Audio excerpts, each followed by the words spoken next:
traveler and Paimon. What a fantastic night! I'm still immersed in all the happiness and joy, like a candle floating on water. So are we, and that's why we're here to talk with you. Is there anything you want to know?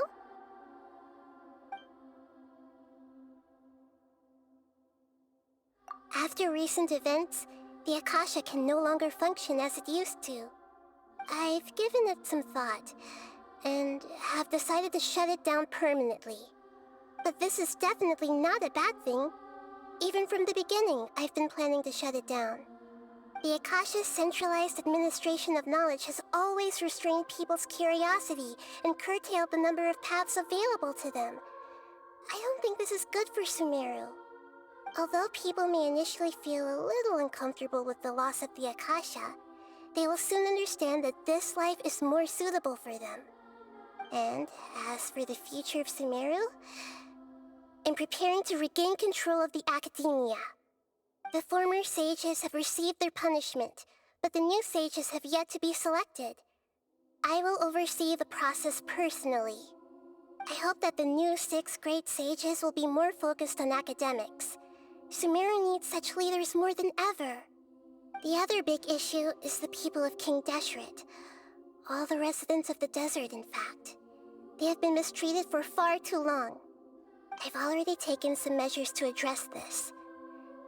It will take some time to rebuild everything, but no matter if it's culture, friendship, or trust, we will rebuild it.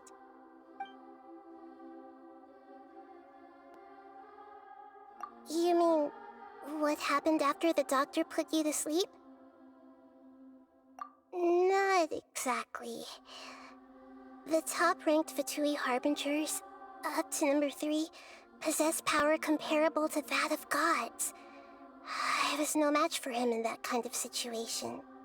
However, in spite of the bad situation, I still managed to make a fair deal with the doctor. I'm sure you remember the entity that changed your fate, the Heavenly Principles. In fact, the Heavenly Principles has been quiet since the Conria disaster 500 years ago. I used this point as leverage against the doctor. I told him that the Heavenly Principles may be awakened if I destroy the Gnosis. Although it's just a bluff, he still fell for it. I assumed that the Heavenly Principles wouldn't just stand by and let such extensive damage to its laws take place. And as for what I exchanged for the Gnosis, the exchange served as both punishment for the doctor, as well as a boon of new knowledge that I couldn't refuse as the God of Wisdom. He's still in a coma. I've hidden him like how one would hide a feather. I know you have many misgivings about him, but as someone who had become a god, he has retained a number of very useful features. Don't worry, I'll keep an eye on him and make sure he doesn't do any evil.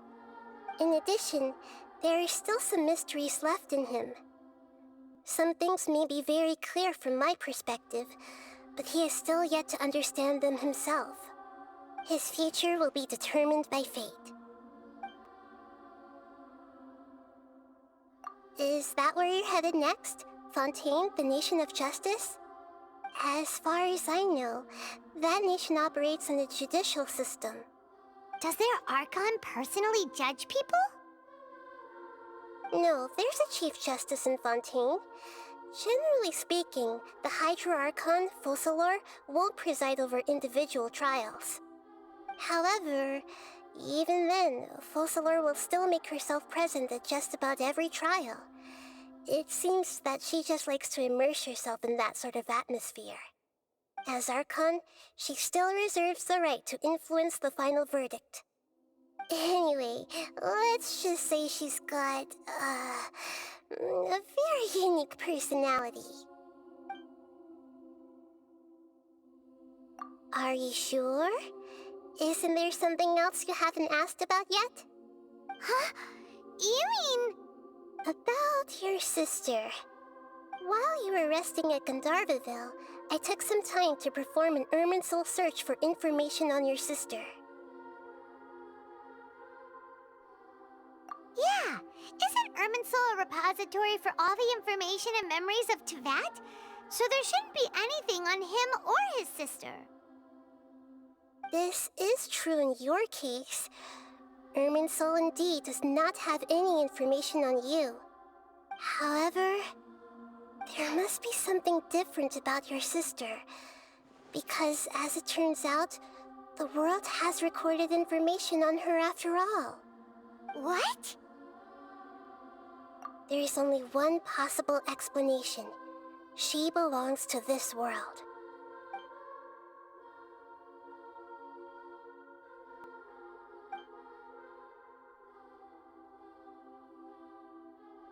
But nothing about this makes any sense! Wasn't this your first trip to Taaant?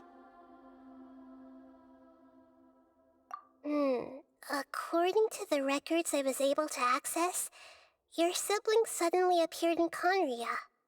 After the Conria disaster, she began her journey through the 7 nations of Taaant. But just as her journey was about to reach its conclusion, the Irminsul records on her suddenly become fuzzy. What do you mean, fuzzy?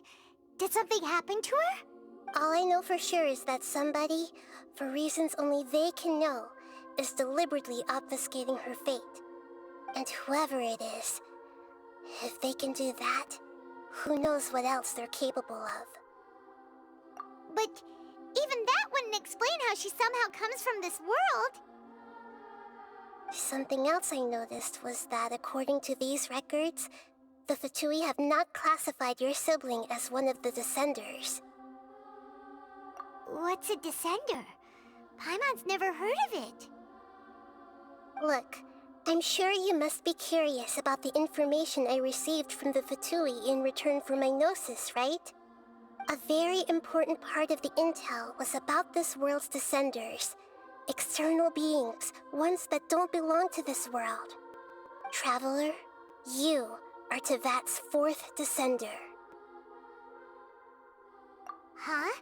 So the Fatui count 3 other Descenders before the Traveler, and his sister isn't even one of them? That's right. My current hypothesis is that the first Descender was likely what we now call the Heavenly Principles. As for the other Descenders, I still need to verify their existence. It could take me some time. Paimon's head's about to burst from all this crazy new information. And yet, even knowing all this, I'm sure you must still have a lot of unanswered questions.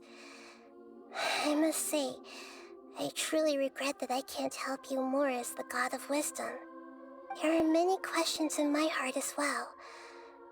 I will need some time to go through each one of them. And soon, you'll also begin your journey anew and depart from SUMERU. I'm very interested in your future. It's a journey that can't be observed or recorded by this world. If fate is the ultimate knowledge, then your future will be the ultimate fate. Paimon's sure glad we got to meet you, Nahida. The pleasure is all mine. I can't thank you enough. Alright, that's enough talk for today. If you ever miss me, just close your eyes, and maybe I'll appear in your dreams.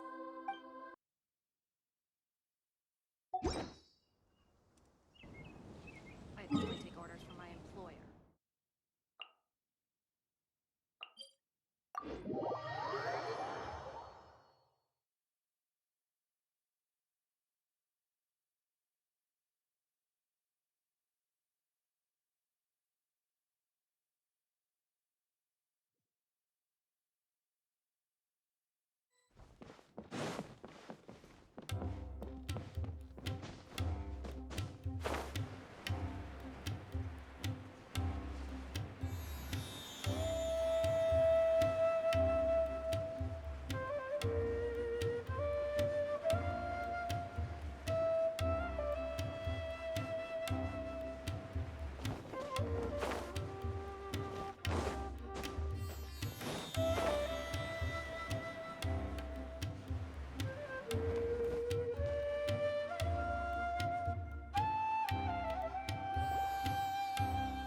Welcome, contestants, to the Nilud Pala Cup Beast Tamers Tournament.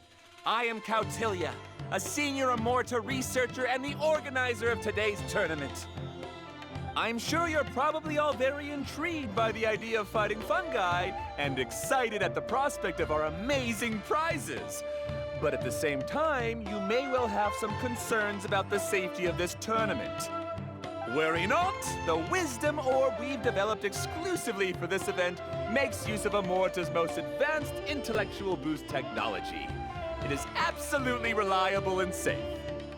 So please cast your reservations aside and enter the tournament with confidence. Also, it gives me great pleasure to announce that this event is sponsored by Mr. ENFIIIN, a renowned businessman from Fontaine who has generously provided a grand total of 60 million mora for our prize fund. And if anyone is able to prove themselves capable of carrying out Mr. ENFIIIN's philosophy by passing the ultimate trial, he will be willing to give them his entire fortune. The only other condition is that the winner must agree to carry on Mr. ENFIIIN's legacy by hosting the Nilutpala Cup Beast Tamers tournament in the future. Whoa!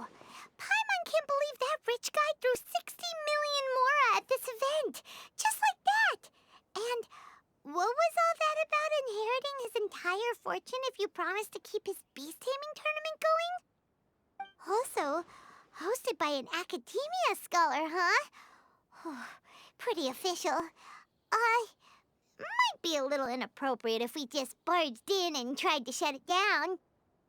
So, why don't we enter the tournament and see if this wisdom orb thingy actually works? No, that's not it! It's just, now that everything in Sumeru has finally settled down, don't you think it'd be a little unfair to Nahida if we keep picking trouble with the academia? And he sounded really confident. Paimon's curious about how this mysterious fungi taming device works. Although they've caused us trouble in the past, the fungi aren't just aggressive monsters, right? They're more like wild animals with bad tempers. Since there's no longer any safety concerns, we don't need to worry.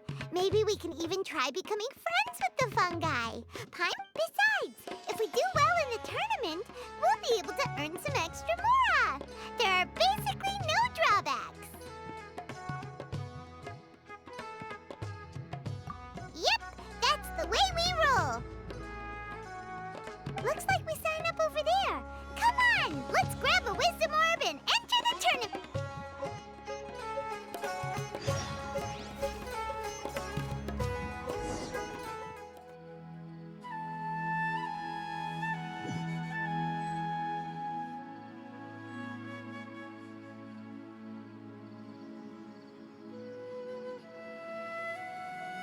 Come on, serious suggestions, please. I'm not trying to write a thriller here.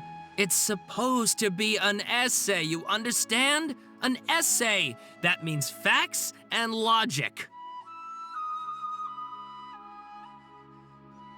Well, if it's facts and logic you're after, you shot yourself in the foot with your choice of research topic, didn't you? The Tatara Suna mystery. When so much remains unexplained, there's little to be objective about. Unless, of course, you restrict yourself to textual criticism. Yeah, well, this is my teacher's area of research. I can't change that. But it's fascinating enough without having to sensationalize it, don't you think? The strange location, the missing details, a mysterious person. I want to write my essay on something interesting, and I'm interested in getting to the bottom of all this. That's the only reason I came to you. Yes, you came to me, so all the more reason to take my advice. The fact is, it's the dramatization that will make people want to read it. There's no getting around that. Okay, but... Did one of them just mention Tatara Suna? But that's all the way in Inazuma! Is it just Paimon, or is it kinda unusual for someone in Sumeru to want to write a paper about that? Great! Let's go find out what this Tatara Suna mystery is all about.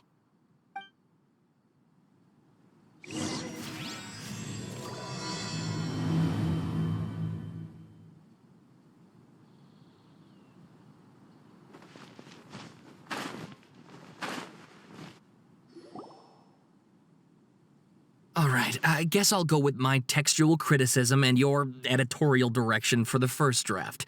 I have a feeling that the missing kabuki mono will end up being the main focus of this paper. Ugh, if only we knew where to find that traveler. From what they say about him, this seems like the kind of thing he'd know about. Oh, you're the traveler, you say? Hey, what's with that face? Don't believe us? No, of course I believe you. Actually, I first heard about your great exploits when I was still in Inazuma. This is my first time coming face to face with you and your mysterious silver-haired companion. I couldn't believe my luck, and out of force of habit, I started, examining the evidence. Sorry. Oh, Sawada, for the love of... Sorry, we don't get out much, so our social skills are kinda lacking. Traveler, I hear you've helped many people a great deal and been to many places. Would you be able to tell us about Tatarasuna? Actually, we don't know much about that place either. In fact, we only came over here because we heard you talking about it and wanted to learn more. I see. My teacher chose this area of research as a personal challenge. He said it's difficult to get into because even Inazumans don't know much about Tatarasuna's past. But who'd have thought that, If you don't mind, I'd love to show you all my outline for the book I'm writing about Tatarasuna. Hold on, Sawada. Don't you think that's a bit of a deep dive or a first read? Well, fair point. In that case, please ease yourselves in gently by taking a look at Akaba's latest essay draft. Let me give you some background. This all started with the discovery of some records in Tatarasuna. The writings mentioned someone by the name of Mikoshi Nagamasa, who crafted a fine blade. But in the end, he threw it into a fire to destroy it, and killed his servant Katsuragi. Why?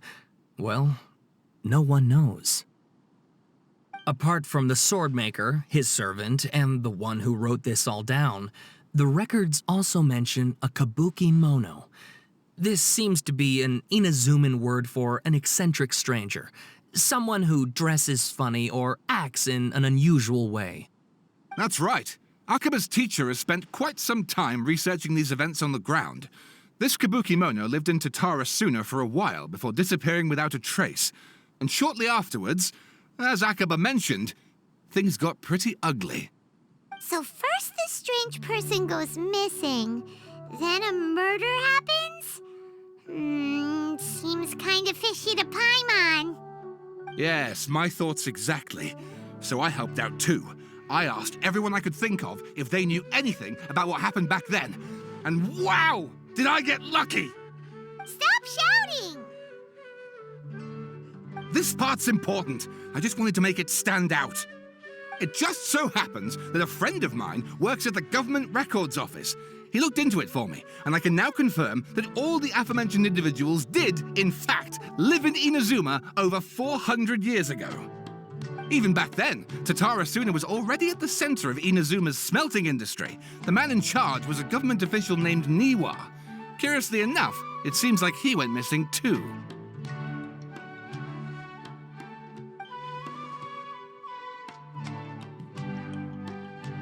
Wait, so there are 2 missing people in the story now? That's right!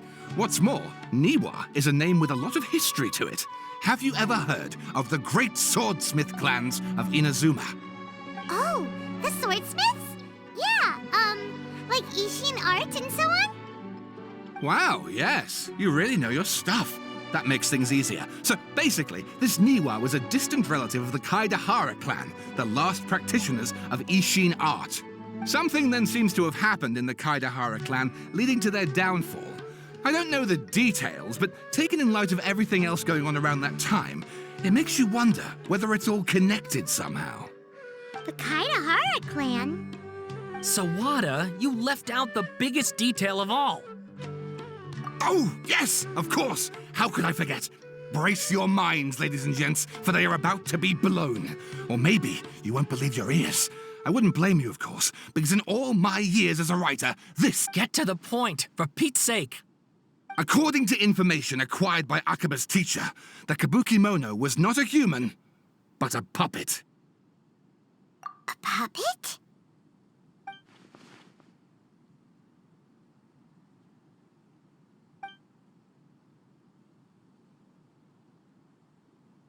Aha!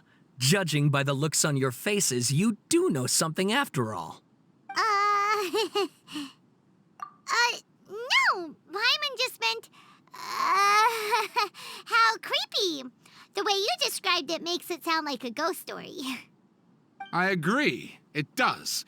But considering that non-human races in Inazuma are by no means uncommon, spooky events are to be expected.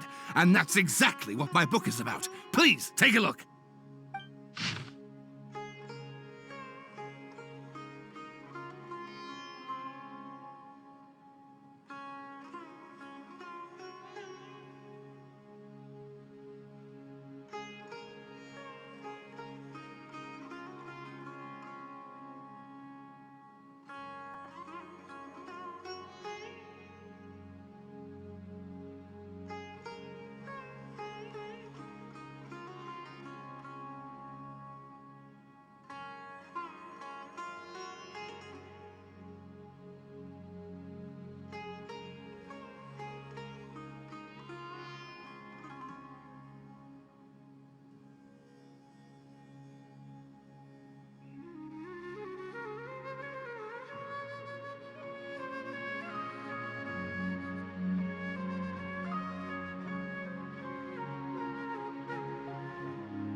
Oh, and please read my essay draft as well.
Sawada was encouraging me to follow his more creative approach, but I think essays should be grounded in facts. I don't think explaining everything away with mysterious forces will cut it. Oh, how about if I plug the holes in Sawada's narrative with political intrigue? Like, I could put a turf war between rival factions at the center of the whole series of events. Wait, you're allowed to just make stuff up? Pretty sure you've gone from essay to guessay there. Akaba, look. Your teacher has researched this extensively. I've reached out to everyone I could think of. Whatever information we have now is all that there is to know. This is as much detail as you're ever going to get. Besides, if there really was a political power struggle going on at anything like the level you seem to be suggesting, what hope would we ever have of finding out the truth? Good point. Okay, back to the drawing board, I guess. Give me some time. I need to find a new angle on this. We have some other stuff to do, so we'll have to say goodbye for now. Good luck with your essay! All right, thank you. If you find out any more info about all this, please do let me know.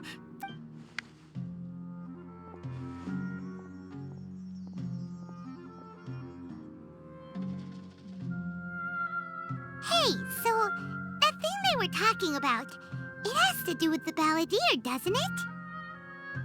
Okay, then even if we did know something about it, we probably couldn't share it with them, huh? After all, we kicked his butt and got him locked up. Information about people like that is usually super confidential, isn't it? If you ask Paimon, Akaba should just pick a different topic. There must be as many essay topics as there are trees in the forest. There's no point in... Ah! Hey, did you see that? He literally just went by, over there. It looked like... the balladeer! No, it can't have been. He got locked up. Oh, quick, let's catch up and see.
Traveler, Paimon, there you are. Nahida, bad news. We just saw the balladeer strolling around in public. Did he escape or... Ah! It's him! Sure enough, you're here. Hey! What are you doing in the sanctuary of Surasthana? Aren't you supposed to be locked up? I know you must have a lot of questions. Please, allow me to explain. It was my idea to set the balladeer free. We made a deal, and he's gonna do some investigation in Irminsul for me. A deal? Huh. You sure you trust this guy? What did you expect? Why do you think SUMERU would keep me around otherwise? Or maybe killing me is all you can think about. But if that's the case, why haven't you done it already? Don't flatter yourself. It was... Nahida said there's still some mysteries in you to figure out. Ah, so if it were up to you, you'd finish the job? Guess I had you all wrong. There I was thinking you were just getting cold feet. Well, that escalated quickly. Not a good start. Could I ask you all to please calm down? But Paimon's worried about you, Nahida. Don't let him trick you.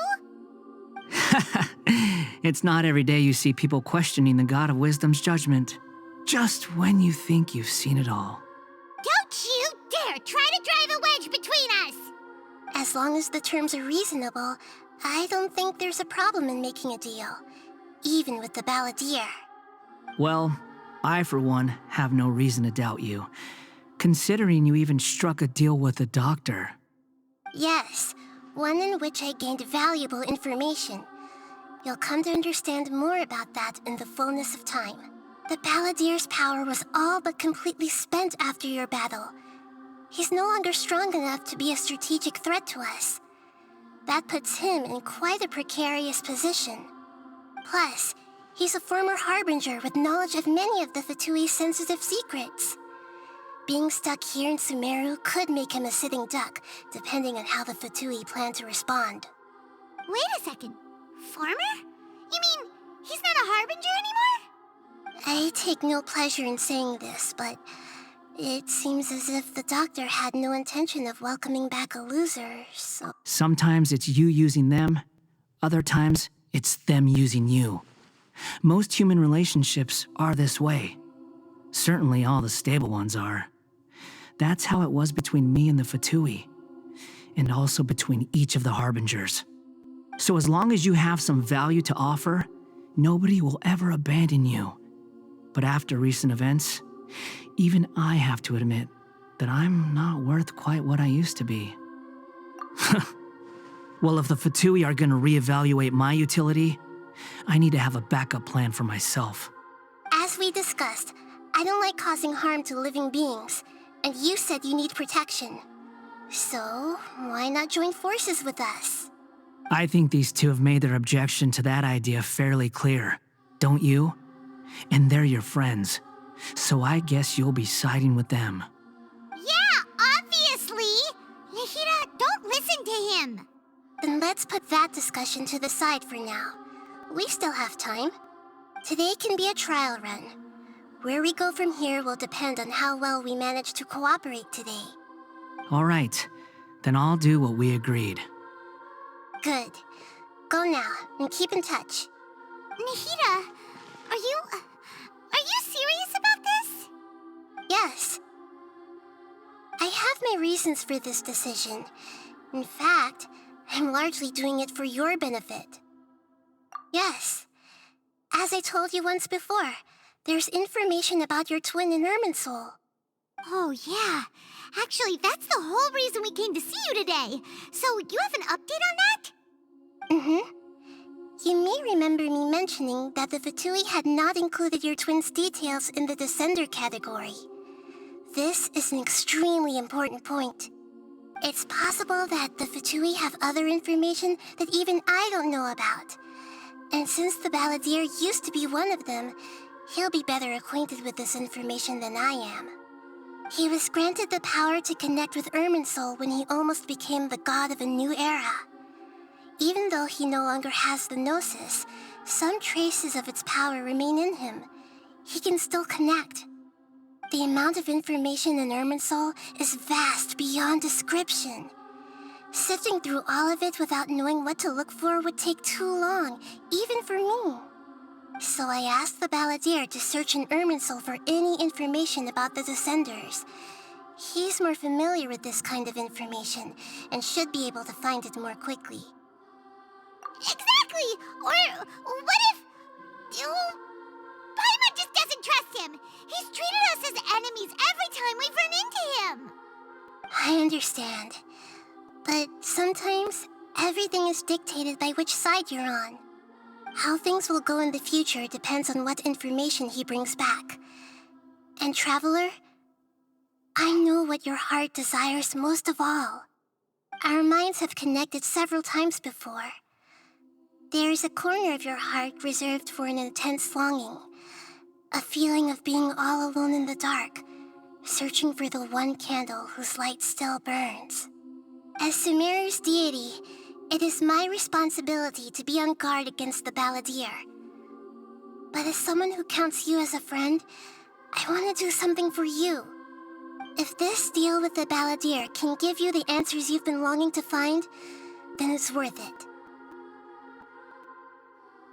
It's my pleasure, really. You're Sumeru's hero. You've more than earned it. Paimon's still worried about this idea. Is there anything we can do to help? I was going to contact you about that, but then you suddenly showed up on your own accord. Seems like we have a telepathic connection.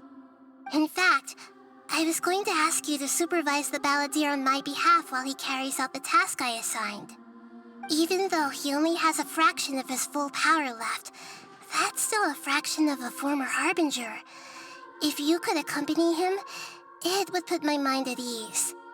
Of course, I'll be there to help guide you through Irminsul from the outside. Great, thank you. Prepare yourselves.